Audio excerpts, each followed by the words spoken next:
Okay, so I have a lot of text here. I'm going to show you real quick how I did that. I'm going to go to the text tool, make a box, and type in 4 as part of 4 and 7 years ago. If I want to work with it, I need to hit this check mark or hit enter to accept it.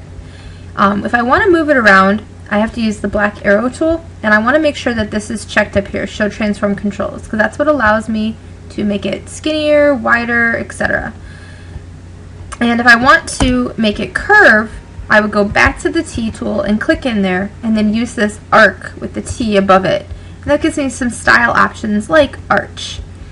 And I can see that that is a little bit more arch than I want it to. I can change the bend. Or I can also change that once I have my word here. Oops. Move that above so I can grab that easier.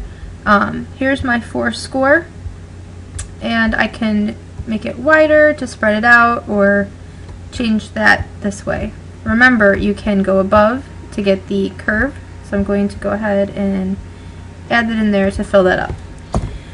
Now, even though I have tons of 4 and 7 years ago, I didn't type all of those in. A lot of those I just hit Control J, and then if I wanted to change it a little bit, I could go back to the text tool, type that in there, and maybe change the font color to be a little bit lighter. So I would just go in here to change the gray and hit OK, and I can move that around.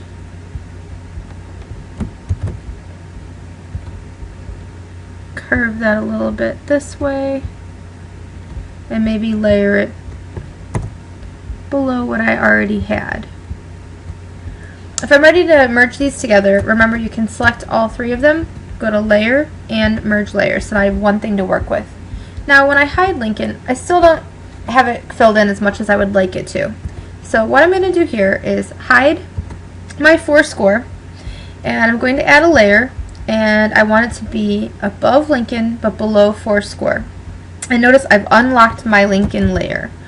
And what I'm going to do now is going to go into the custom tool, which is below the text tool, and you can click that. It might not be the star, it might be rectangle or whatever. Once I'm here though, I'm going to click on this middle button up here, and then I'm going to grab the pen tool, and I am going to outline all of Lincoln's hair because that is what I'm working with. And by outline it, I mean clicking on a variety of points close enough together that it gives me the shape that I want, but far enough apart that it doesn't take me forever to go ahead and do this. Okay, as I get close to finishing, I'll just click right back where I started to go ahead and make that frame. The next thing I'll do is I'm going to go to Edit and Free Transform Path, or you can hit Control T. What this does is it makes a path that I can then grab my text tool, hit Apply Transformation, sorry.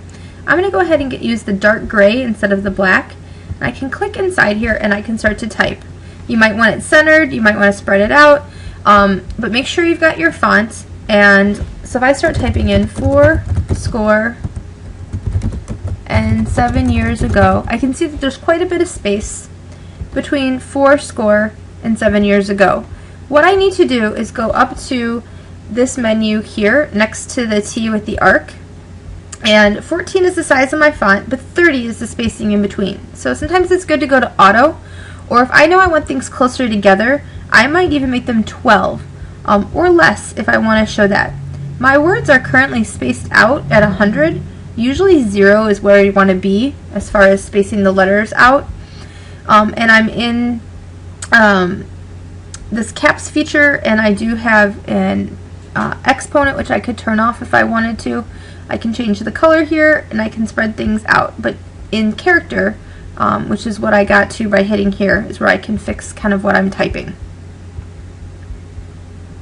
Okay, so now I've gone ahead and copied and pasted the Gettysburg Address into here. So now when I go ahead and show these, especially getting rid of Lincoln, I can see that I have extra writing behind there. If I wanted to show more, I can make it a thicker font, a darker font, but that just helps fills my space a little bit better. And lastly, I wanted to turn off the outline of the face or the hair that was there, so I clicked on this and then that took away the outline.